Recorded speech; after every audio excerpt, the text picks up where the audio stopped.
al chile. Mis amigos, soy Bebe Yamel.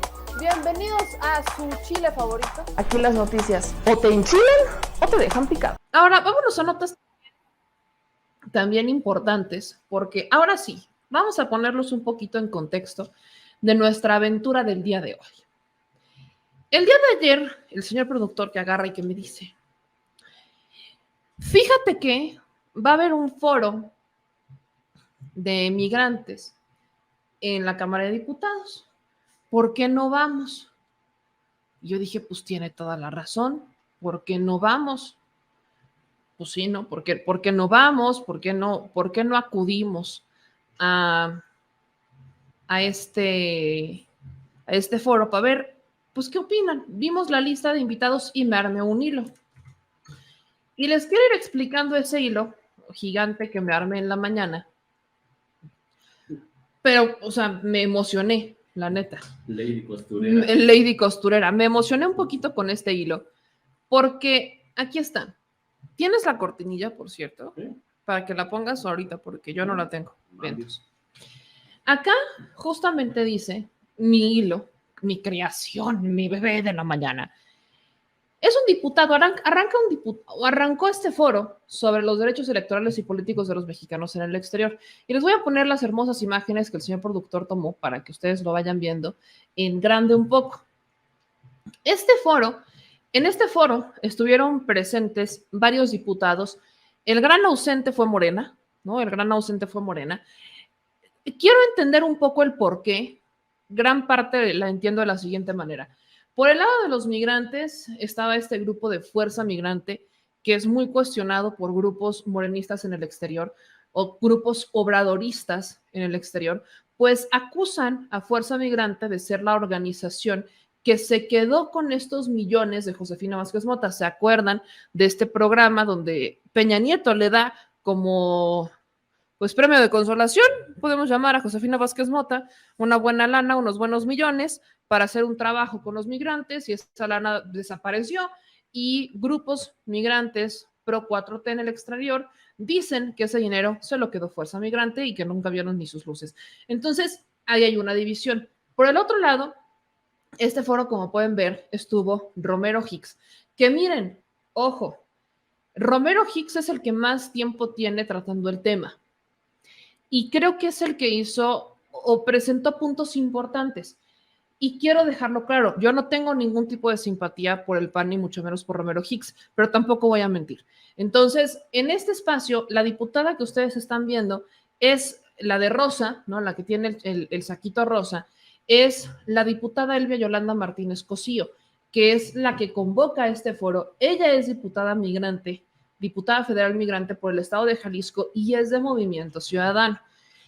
¿Quién más estuvo? Como les digo, fue un foro prácticamente convocado por Movimiento Ciudadano y por eso me extrañó un poco que llegara tarde el diputado Jorge Álvarez Maynés, ¿no? Que es uno de los representantes más importantes de Movimiento Ciudadano en la Cámara. Llegó tardísimo, pero llegó. Entonces empezaron a exponer cada uno sus puntos. Tengo que decirlo, la diputada que estuvo ahí del PRI, qué terror, perdón, con todo respeto, estoy hablando de la diputada María Elena Serrano Maldonado, porque la diputada prácticamente dijo, es importante el voto de los mexicanos en el exterior porque viven en el exterior y son mexicanos. No, pues sí. Porque es un orgullo ser mexicano. Ajá, porque es un orgullo ser mexicano. Yo no, pues wow. No, pues qué bueno que me está diciendo que es importante el voto de los mexicanos, qué buena onda, ¿no? Qué padre que me lo deja claro. Yo andaba, no, hombre, todavía no tenía claro por qué era importante el voto de los mexicanos en el exterior. Gracias a la diputada priista me quedó claro. Pero hubo algunos posicionamientos importantes en esto, donde creo que los que voy a rescatar son los menos, porque gran parte de este foro se la pasaron cuestionando el plan B. Prácticamente para ellos, la solución es más dinero, tal cual se los estoy diciendo. Aarón Ortiz, que es representante migrante, de hecho, él es integrante del Consejo Legislativo Binacional Migrante, que también cuestionamos un poco cómo es que se forman estos consejos legislativos si los migrantes no se enteran, porque yo quiero convocar a todos mis paisanos que andan por aquí, preguntándoles si ustedes saben cómo se integra o saben que existe un Consejo Legislativo Binacional Migrante. No sé, vuelvo a mi pregunta. ¿Ustedes conocen? Hay 11 diputados migrantes. ¿Los conocen? También, ¿los conocen? Bueno, ahorita voy a ir leyendo sus comentarios.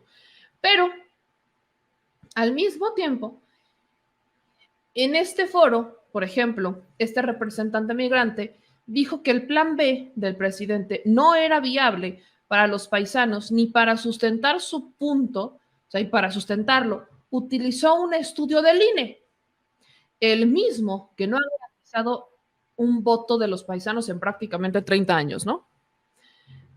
Están prohibiendo, o están más bien pidiendo que se prohíba la usurpación de la figura del diputado migrante para garantizar que efectivamente sean paisanos. En eso estoy de acuerdo, porque aquí en México nos ha pasado.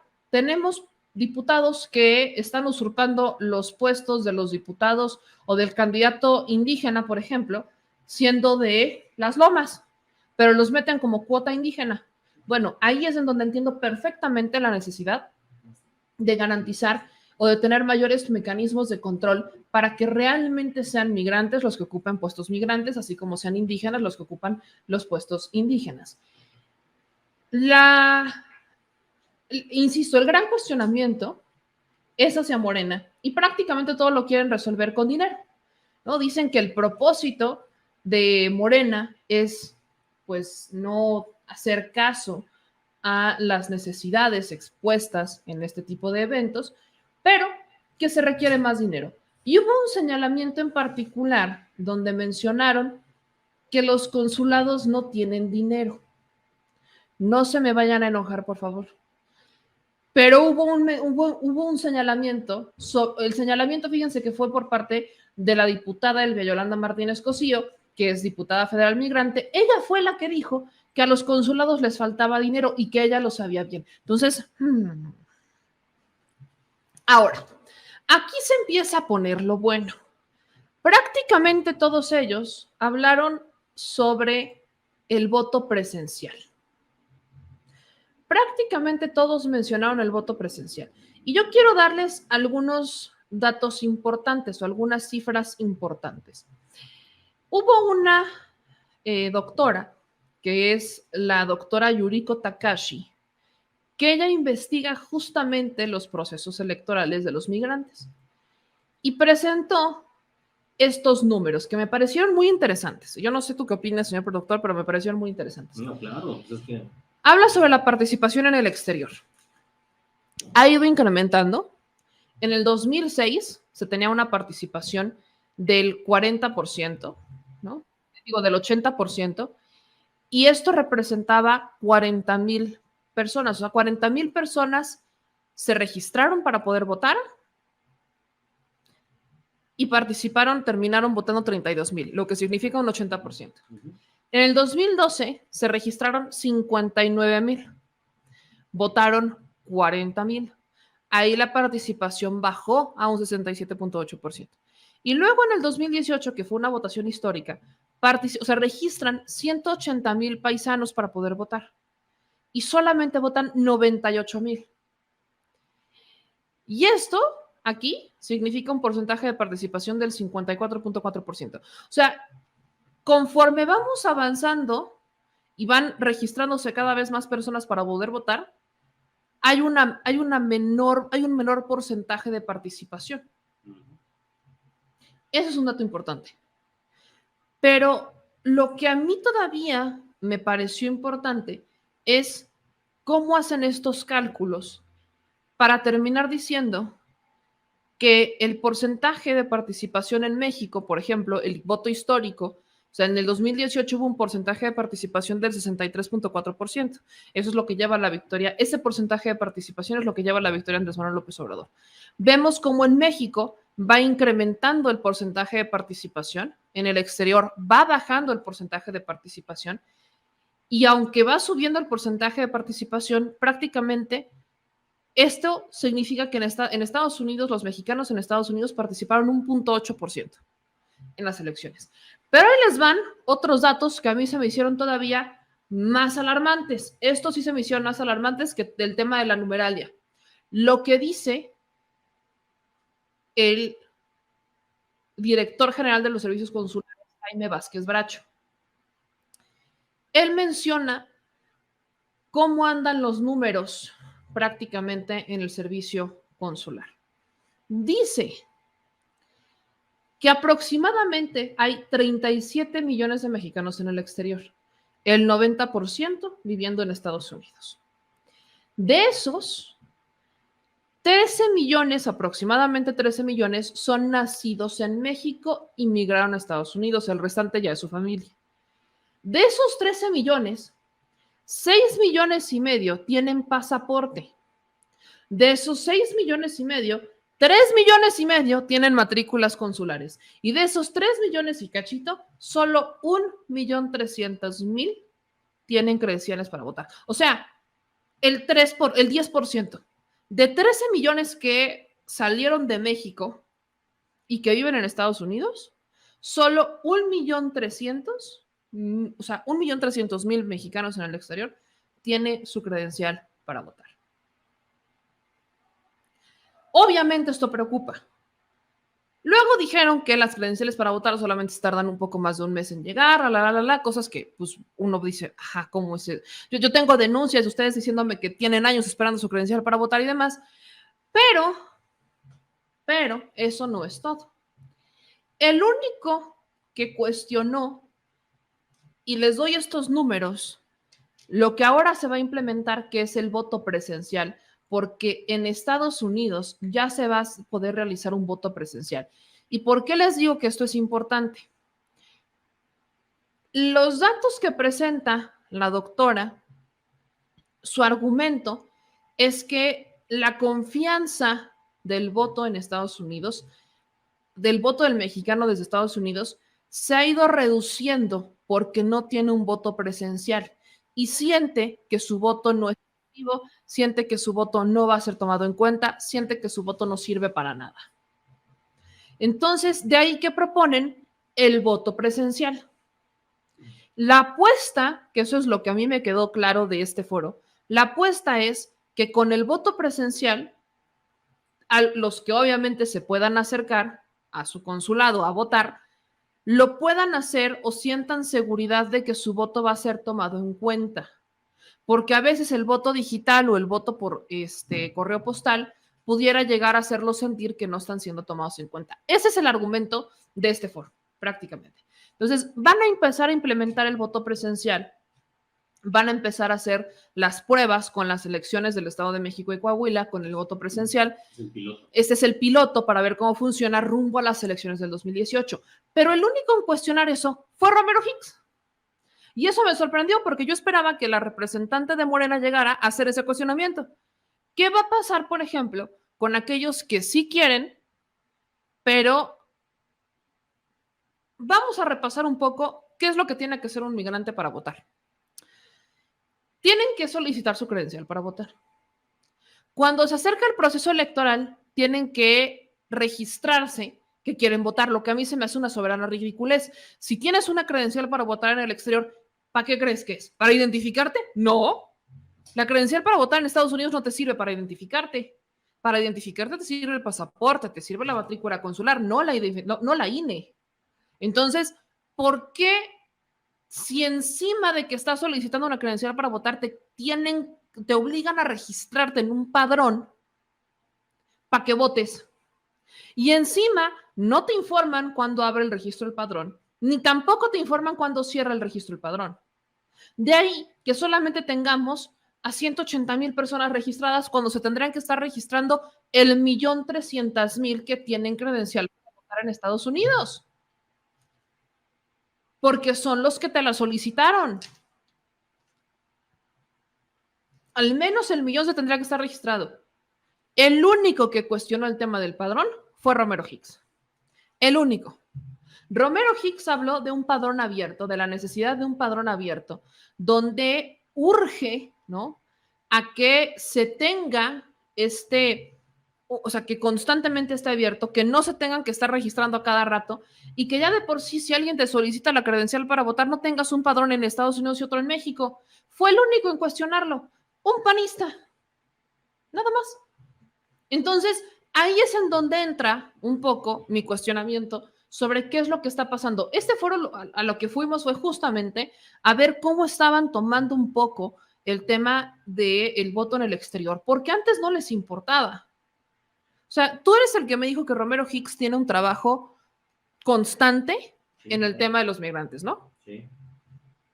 Entonces, ¿desde cuándo? Desde que se implementó el voto de los mexicanos en 2006. ¿Cómo se involucró él? En todos los factores que justamente se hizo un balance de muchas cosas que pasaban en aquel entonces, incluso los dineros, ¿no? Los recursos, la forma en que se iba a hacer la credencialización, porque en el 2006 era muy complicado. Se hablaba de las máquinas, cómo se iban a llevar para allá, que sacar la foto iba a ser muy cara.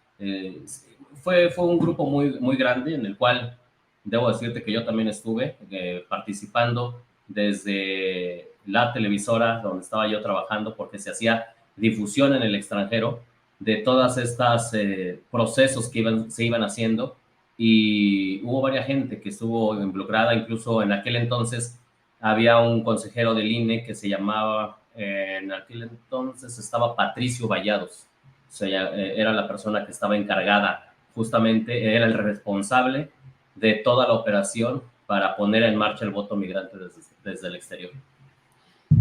De hecho, yo no sabía, que eso también lo señalé en mi hilo, que Romero Hicks había estado como consejero entonces en el IFE. Obviamente ahí les preguntaba, ¿no? ¿Qué opinan que un consejero, después de ser consejero, porque él fue consejero, si no estoy mal, local, se convirtiera después en gobernador? Porque Romero Hicks fue gobernador y después, ya sabemos que llegó ahorita a la Cámara de Diputados, también estuvo en el Senado, etcétera. Entonces, pregunta, ¿no? Pregunta que queda al aire. Pero el único que cuestionó el padrón abierto, o sea, la necesidad de tener un padrón abierto, fue Romero Hicks, y los demás no lo mencionaron. Movimiento Ciudadano ni siquiera lo mencionó. Y miren que tienen un diputado, tienen una diputada migrante que es la que justo organiza el evento, y ella no lo menciona. O sea, ella no mencionó ninguno de los problemas que tienen los migrantes para votar. Los mencionó Romero Hicks. Y luego llegó el momento de la consejera Zavala. Obviamente la consejera Zavala aprovechó todo el ratito que tuvo para hablar, que tampoco fue mucho, para cuestionar el plan B del presidente, diciendo que el plan B no está atacando ninguno de los problemas que ya están visibles porque ellos no lo pueden hacer. Y solamente en un tema estoy de acuerdo con ella. Y fíjense cuál es. Dice la diputada Zavala: los paisanos, o sea, los mexicanos en el exterior, pueden votar por un diputado, pueden votar por la figura de diputado migrante, pero no pueden votar, o sea, no pueden ser votados como diputados. Más bien, no, al revés. Los migrantes pueden votar, más bien pueden ser votados como diputados migrantes, pero no pueden votar. Ellos pueden ser votados como diputados migrantes, pero no pueden votar por ellos. Acuérdense que dentro de nuestros derechos es el de votar y ser votado. Entonces, los paisanos pueden ser votados como diputados migrantes, pero no pueden votar por diputados. Y en el Senado no pueden ser votados, o sea, pueden votar por senadores, pero no ser votados como senadores. ¿Por qué no puedes ser votado como senador y sí votar por un senador? Y no puedes votar por diputados y sí ser votado como diputado. Los únicos que pueden arreglar eso son los diputados. Entonces, el argumento que dieron entre las quejas al plan B es que se queda corto en tema migratorio. Pero quiero que escuchen la entrevista que le hicimos a justamente el director de los servicios consulares, Jaime Vázquez Bracho, donde le preguntamos justo sobre el voto presencial, sobre el tema de los consulados, y también le preguntamos sobre si no han pensado en explorar algunas otras dinámicas de información, o más bien de divulgación de información, porque la neta es que la gente no se entera de absolutamente nada. Vamos a ver qué es lo que nos dijo.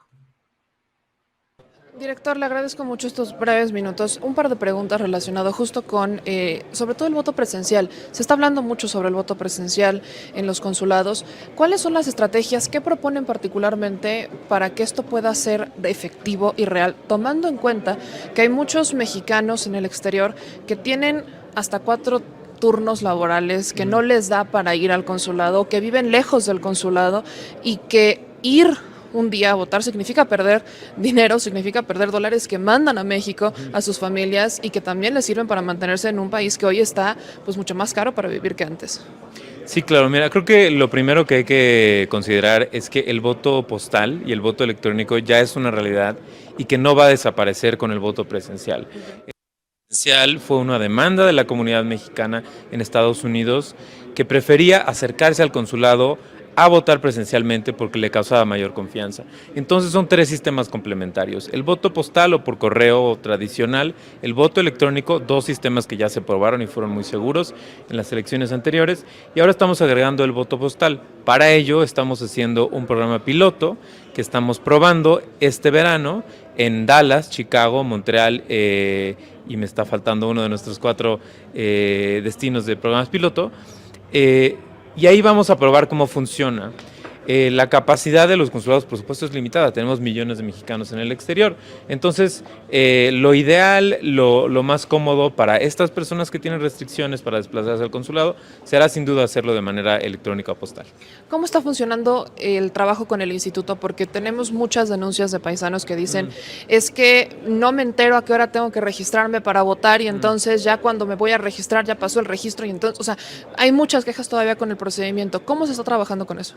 Pues mira, lo que estamos haciendo es hacer un esfuerzo especial por difundir justamente las fechas, los procesos. Nosotros no podemos cambiar las reglas de cómo se registra a una persona en el padrón y demás, eso corresponde al INE.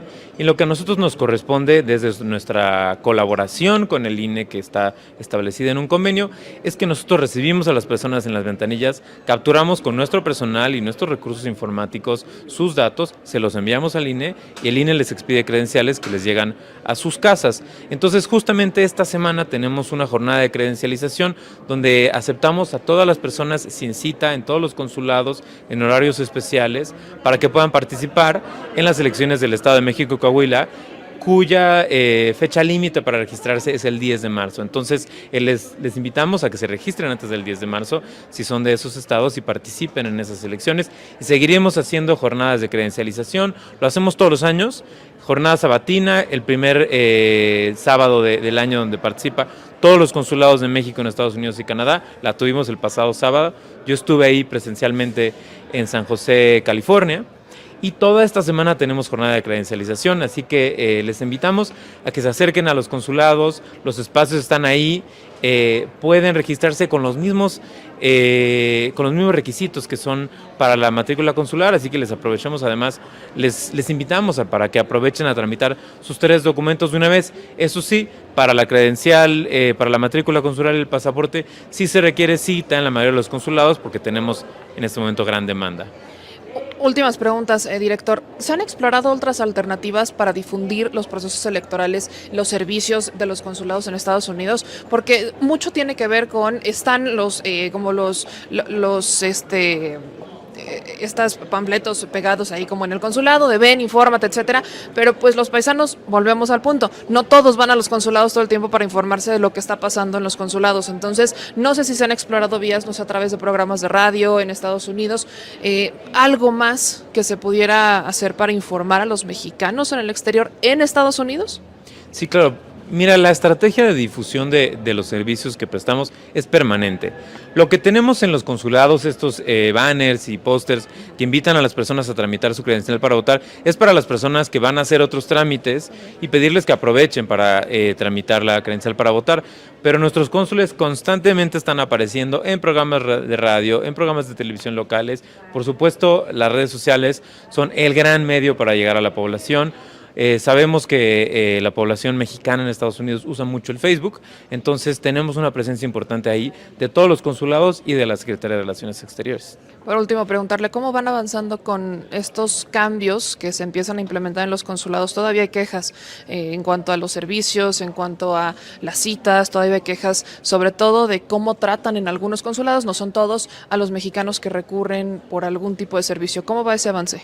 Pues mira, hemos avanzado mucho, te puedo decir que hemos roto todos los récords de atención que teníamos antes de la pandemia incluso, entonces nunca habíamos atendido tantas personas como los estamos atendiendo ahora, sabemos que aún no es suficiente, entonces estamos expandiendo la capacidad de la red consular, de ahí que estemos abriendo 2 nuevos consulados este año, en Oklahoma y en Nueva Jersey, que estamos incrementando el personal, incrementando los consulados móviles y sobre ruedas, y también estamos dando capacitación a nuestro personal y mejorando las condiciones en las que trabajan a través de los sistemas y la tecnología para que puedan atender a las personas de manera más eficiente y con la sensibilidad y la empatía que nos ha instruido el presidente López Obrador y el canciller Ebrard.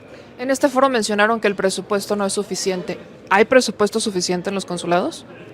Nuestro presupuesto proviene de 2 fuentes. Por un lado, el presupuesto que nos asigna la Cámara de Diputados para algunos programas y también el presupuesto que proviene de los ingresos por el cobro de derechos. Entonces, lo que te puedo decir es que el presupuesto que proviene de los ingresos ha aumentado en 30% a lo largo de este sexenio, que es mucho. Sin embargo, los retos y las necesidades de la comunidad, de una comunidad de más de 12 millones de personas, pues son inmensos. Entonces, seguimos empujando porque este presupuesto aumente, y no solo que aumente, sino que cada peso se traduzca en mejores servicios, de mejor calidad y de mejor disponibilidad para las y los mexicanos. Muchas gracias, director, le agradezco mucho. Muchas gracias a ti por la entrevista. Pues ahí está lo que nos dijo Jaime Vázquez Bracho, el director de los servicios consulares. Yo sabía que sus respuestas no los iban a agradar en lo más mínimo, porque pues él dice que van avanzando. Miren, yo solo le voy a dar un par de meses a esto, porque apenas este año se presentó el Plan de Acción 2023 para mejorar el servicio en los consulados. Antes no se había presentado. Este es el primer año en el que se presenta, donde dicen que le están dando capacitaciones a los que trabajan en los servicios consulares y demás, y tampoco Jaime Vázquez Bracho me está diciendo que están de maravilla. Dicen que están rompiendo los récords, pero que aún así las necesidades de más de 12 millones de personas, al menos que necesitan o requieren servicios consulares, que el pasaporte, que la matrícula consular y que demás son, obviamente, pues, bastante importantes, son bastante grandes, y de ahí que no logren darse abasto. Entonces, solo por eso, y aparte recordemos que en pandemia se cerraron los consulados, no se dieron citas, vienen con retraso, etcétera. Solo por eso me voy a esperar, porque las quejas siguen y siguen y siguen y siguen llegando.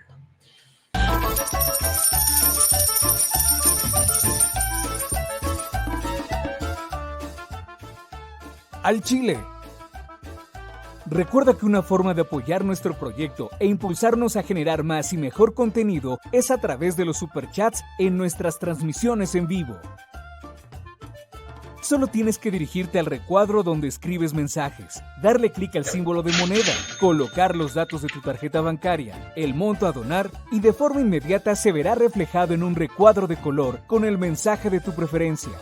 Otra manera, por si no nos alcanzas a ver en vivo, es ir a la descripción de nuestro video de YouTube, darle clic a la liga de PayPal y repetir el proceso como en los superchats. Ese recurso llegará directo a nuestra cuenta bancaria. En Facebook también puedes apoyarnos de forma mensual. En el inicio de nuestra página encontrarás el botón Quiero colaborar. Ahí podrás adquirir una membresía que nos impulsará a seguir combatiendo la infodemia desde esta plataforma. Y si eres de los que no confía en la tecnología, puedes hacer un depósito o transferencia a nuestro número de tarjeta Banamex, desde cualquier establecimiento, banco y hasta tu aplicación móvil. Anótalo, el número es 4766-8415-9203-0897. Recuerda, esto es completamente voluntario. Y es una forma de apoyar e involucrarte más con este proyecto independiente. Hazlo tuyo y comparte.